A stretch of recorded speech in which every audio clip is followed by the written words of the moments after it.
ela viola o artigo 7º da Constituição, que tem lá elencados os direitos trabalhistas constitucionalmente protegidos e assegurados que esta reforma trabalhista flexibilizou e com promessas que não foram cumpridas. Independente das promessas, não podemos abrir mão dos nossos direitos. É o que tem acontecido no Brasil. Promete mais empregos e menos direitos. E o trabalhador comprou esta falácia, essa ideia. Nós estamos vendo aí que com a reforma o número de desempregos aumentou e o número de empregos informais aumentou muito. A proteção do trabalhador diminuiu absurdamente e neste 1º de maio nós temos aí o reflexo do que é flexibilizar os direitos de proteção do trabalhador frente às empresas que têm o poder econômico.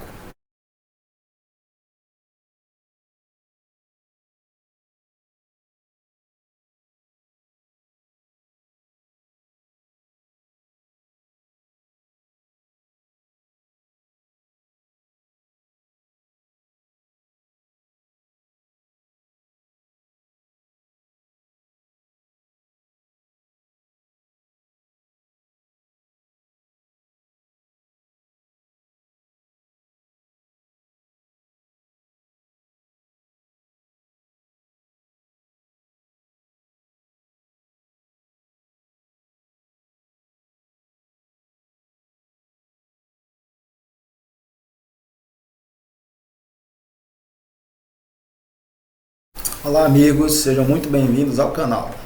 Hoje vamos falar sobre o 1º de maio, o Dia do Trabalhador e a reforma trabalhista, o desemprego, 14,4 milhões de desempregados, temos trabalhadores informais que também estão sendo atingidos, que essa reforma trabalhista precariza a relação de trabalho.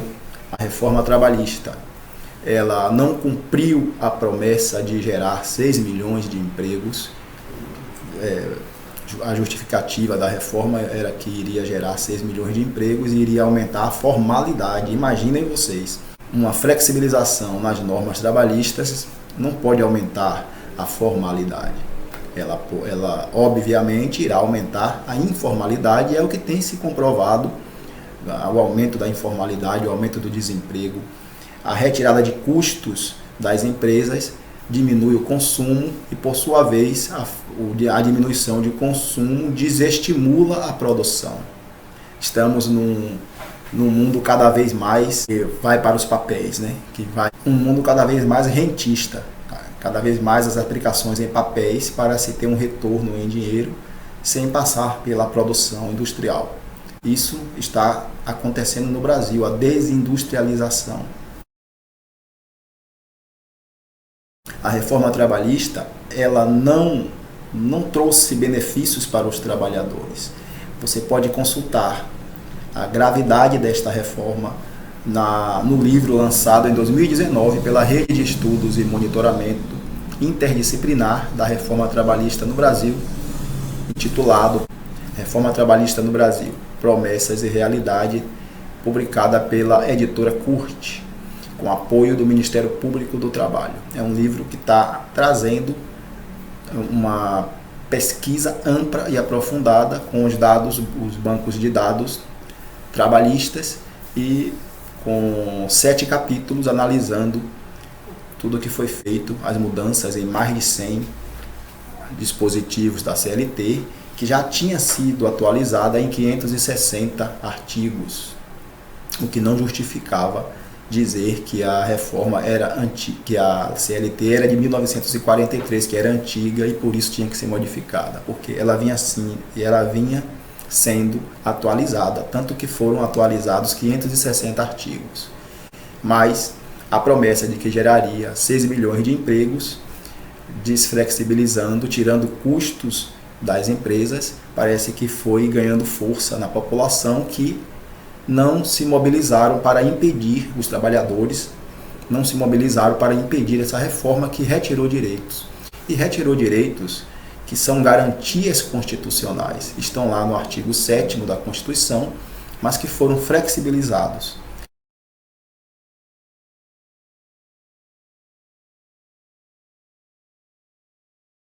Mas para chegarmos a esse ponto, nós tivemos um outro fato histórico, um outro fato jurídico histórico que eu falo sempre no canal, que foi a aprovação do teto dos gastos. A aprovação do teto dos gastos, ele vai muito mais além do que parece.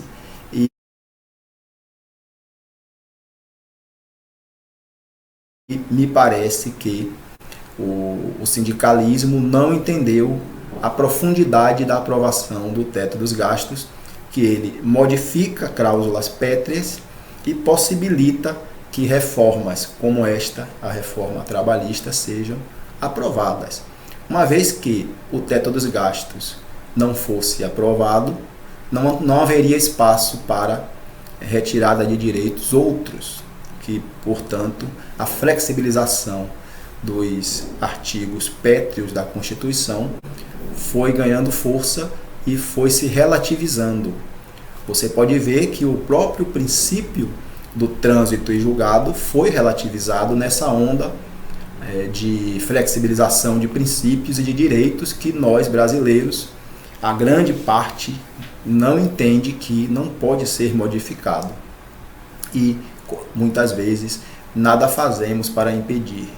Uma vez que o direito é modificado, é flexibilizado, fica muito mais difícil a gente conseguir reverter os danos. Nós estamos aí com o teto dos gastos em vigor, que retirou direitos à saúde. Segundo o IPEA, nota técnica número 28 de 2016, serão quase R$1 trilhão a menos no Sistema Único de Saúde. Hoje nós vemos a importância do SUS. Estamos vivendo uma pandemia, como é importante ter aplicação e investimentos no SUS. O investimento per capita do SUS irá diminuir em 20 anos, irá diminuir muito, se tornará insuficiente, porque pessoas vão nascendo e é necessário a cada ano um aporte de mais recursos. Mas está acontecendo o inverso, aconteceu um congelamento que na prática são menos recursos a cada ano para o SUS. Tivemos logo depois essa reforma trabalhista, que amparada no teto dos gastos, porque o teto dos gastos violou o artigo 60, então se há um precedente, então a reforma trabalhista também violou o artigo 7º, que também viola o artigo 60. O teto dos gastos violou o direito à saúde e o direito à vida, porque com menos recursos, você sabe que reflete na proteção à vida e proteção à saúde. Reflete na proteção à saúde e, consequentemente, na menor proteção à vida das pessoas. E a reforma trabalhista viola o artigo 7º da Constituição, que tem lá elencados os direitos trabalhistas constitucionalmente protegidos e assegurados, que esta reforma trabalhista flexibilizou, e com promessas que não foram cumpridas. Independente das promessas, não podemos abrir mão dos nossos direitos. É o que tem acontecido no Brasil. Promete mais empregos e menos direitos, e o trabalhador comprou esta falácia, essa ideia. Nós estamos vendo aí que com a reforma o número de desempregos aumentou e o número de empregos informais aumentou muito. A proteção do trabalhador diminuiu absurdamente, e neste 1º de maio nós temos aí o reflexo do que é flexibilizar os direitos de proteção do trabalhador frente às empresas que têm o poder econômico.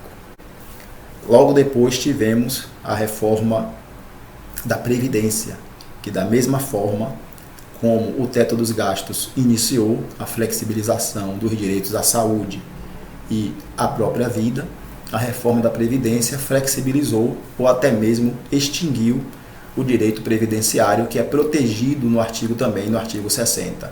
Então, os precedentes vão se acumulando e o trabalhador deixa de sentir na Constituição uma lei que o proteja. Então, o trabalhador deixa de acreditar na lei que o protege. E aí, com o passar do tempo, a Constituição perde eficácia e outra lei que não seja a Constituição, outros regimes podem tomar o lugar da nossa Constituição, regimes ditatoriais e regimes autoritários, porque o cidadão não luta mais pela sua Constituição, pelo seu regime democrático. Se o regime democrático não protege o trabalhador não vai lutar por esse regime democrático. É um raciocínio lógico para aqueles que querem o autoritarismo e que não querem que os trabalhadores tenham acesso aos direitos. Então, um regime autoritário é muito mais fácil de concretizar a perda de direitos e para que o trabalhador não possa lutar pelos seus direitos, não possa usufruir dos direitos coletivos, dos direitos individuais. Então, o X da questão para o que está acontecendo hoje, no 1º de maio, com recordes de desemprego, o X da questão começa no teto dos gastos, que a ONU disse que haveria, naquela época, a ONU emitiu um relatório dizendo que haveria um retrocesso histórico no país e que a medida era sem compaixão, principalmente com os pobres, com os mais pobres. Nós precisamos reagrupar. Os sindicatos estão dissolvidos, desmobilizados, e uma situação dessa, em que o teto dos gastos é aprovado e o sindicato aceita, porque tem ações diretas de inconstitucionalidade no Supremo Tribunal Federal desde 2017 para cá que não foram pautadas, e o sindicalismo se calou. Os sindicatos, as federações, as confederações, com raríssimas exceções, lutam pelos direitos dos trabalhadores como deveriam lutar. Não justifica que um assunto tão relevante esteja no Supremo Tribunal Federal parado, sem julgamento. Eu falei aqui no vídeo anterior que eu fiz uma petição com relação a estas emendas constitucionais junto à Procuradoria-Geral da República, o Ministério Público Federal, porque houve um parecer dizendo que esse teto dos gastos era constitucional. Encaminhei a petição para o Ministério Público Federal. O Ministério Público Federal respondeu dizendo que havia elementos na petição para que se analisasse e que se poderia utilizar oportunamente. Foi o seguinte: a Procuradoria, a PGR disse que o teto, deu um parecer dizendo que o teto é constitucional. Então eu encaminhei alguns documentos dizendo que faltavam leitos, de 3.300 leitos de UTIs neonatais para crianças recém-nascidas no Brasil. Isso é só um dado de muitos dados que faltam, de coisas que faltam no Sistema Único de Saúde. Mas esse dado é importante para o direito, porque a criança ela tem proteção integral e prioridade absoluta pelo Estado, pelas políticas públicas. Então, o Estado não pode desconsiderar isso. E encaminhei este argumento dizendo que a família deve ter especial proteção do Estado e que não poderia ser aprovado o corte de gastos no SUS de forma alguma, havendo falta de recursos, havendo necessidade de recursos para leitos para crianças. Foi mais ou menos isso que eu encaminhei, dizendo que isso fere o artigo 60, que são cláusulas pétreas, pois não se pode erradicar direitos sociais como um direito à saúde, não pode ser erradicado nem tentar erradicar. Em outra coisa, não pode sequer, pela leitura do artigo 60, a emenda não poderia sequer ser deliberada. Então, não só foi deliberada, como foi aprovada. E nossos sindicatos, nossas federações, nossas confederações não fizeram, ao meu ver, não fizeram aquela contestação jurídica, não fizeram os argumentos jurídicos para impedir que esse teto fosse aprovado e retirasse dinheiro do SUS, quase R$1 trilhão a menos do SUS, da educação, da assistência social. Se você juntar todas as áreas, É um valor aí muito grande e que isso vai refletir na sociedade, como já se está refletindo na sociedade, que nesse 1º de maio nós temos aí 14,4 milhões de desempregados, fora outros trabalhadores informais também, que não tem garantia de emprego, fora os trabalhadores que não estão mais procurando emprego, que são os desalentados, são cerca de 6 milhões.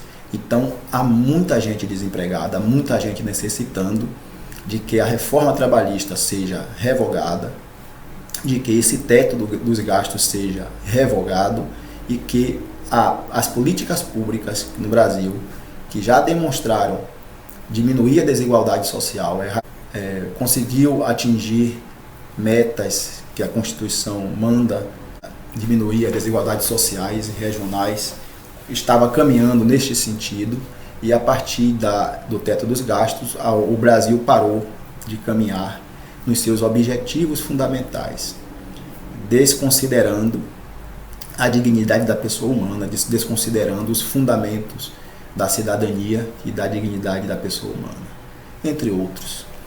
Então, nós nesse 1º de maio, nós precisamos estabelecer um diálogo entre os trabalhadores, entre os sindicatos, as federações e confederações, um diálogo nacional.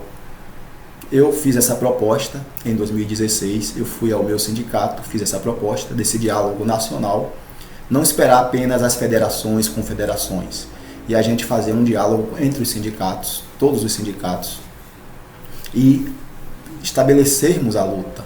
Esse teto tem que ser revogado, os direitos trabalhistas têm que ser repostos, e nós precisamos exigir o respeito à Constituição. Nada mais do que isso. A Constituição já manda a erradicação da pobreza. Os objetivos nacionais não foram alcançados, ainda não foram alcançados. Precisam ser alcançados. Não existe lei para a gente fazer. Não existe uma nova lei para a gente editar. A lei já está pronta e não foi conquistada. Ela está lá, pendente de concretização. O artigo 1º tem os 5 fundamentos do nosso Brasil. E no artigo 3º tem os objetivos a serem alcançados para construir uma sociedade livre, justa e solidária que não foram alcançados. E o sindicalismo não pode se desmobilizar sem alcançar esses objetivos. Precisamos lutar para que isso aconteça, lutar de forma democrática, trazendo a discussão nacional. A exclusão social é muito grande. Precisamos trazer investimentos. Você pega os investimentos, você pega tudo que o Brasil tem para investir, analise a dívida pública, leva a metade. A dívida pública ficou fora do teto dos gastos. Então, só por aí você já vê que há uma disparidade na vontade política de realizar os objetivos do artigo 3º da nossa Constituição. Então, há muita conversa e pouca ação. Precisamos ter ação. Precisamos colocar os investimentos de acordo com o que a Constituição manda e não violá-los, tirando da Constituição. Nós estamos fazendo um trabalho ao contrário. Em vez de fazer o que a Constituição manda, estamos tirando da Constituição os direitos trabalhistas, os direitos à saúde, de proteção à vida, os direitos previdenciários, assistenciais, que estão lá, e na Constituição tem os recursos já estabelecidos previamente na Constituinte e que são arrecadados, já legalmente arrecadados. Então não há inovação, não há invenção, já está tudo estabelecido na Constituição, e a partir de 2016 essas metas foram sendo ignoradas, violadas, retiradas do direito, sem que nós trabalhadores, se interessássemos para impedir que isso acontecesse. E continuamos desinteressados. O livro Reforma Trabalhista no Brasil, Promessas e Realidade, publicado em 2019 pela editora Curte, com apoio do Ministério Público Federal, a Procuradoria Regional do Trabalho da 15ª Região, traz um estudo específico da reforma trabalhista, acerca da reforma trabalhista, em 7 capítulos, incluindo a dificuldade de acesso à justiça dos trabalhadores, a precarização, a informalização. Então é um livro que deve ser um livro de cabeceira para os trabalhadores entenderem o que está acontecendo, os retrocessos, para que não deixem que isso aconteça. Com palavras bonitas, mais empregos e menos direitos, e o trabalhador não entender que isso é apenas uma retórica, a concretização dos direitos na prática é você ter bons empregos, emprego formal, ter acesso à saúde, ter acesso à educação, ter garantia de estabilidade no emprego, ter os direitos lá garantidos, que lá no artigo 7º da Constituição estavam garantidos e deixaram de ser garantidos com uma promessa de 6 milhões de empregos, mais empregos e menos direitos. Isso não pode ser admitido por nós trabalhadores. Isso tem que ser combatido pelos sindicatos, pelas federações e pelas confederações. Nesse 1º de maio, eu quero deixar o meu grande abraço para você, trabalhador. Não perca a esperança, mas a esperança tem que vir com participação. Não pode apenas ficar reclamando e passando necessidades. Temos que participar, procurar os sindicatos, procurar conhecer o que está acontecendo. A leitura desse livro já é um primeiro passo. Esse livro da Remir, Reforma Trabalhista no Brasil, Promessas e Realidade. Um forte abraço, eu desejo a você eu desejo que você comece a se interessar pelos seus direitos e participe das assembleias, participe na luta democrática. Um forte abraço, até o próximo vídeo.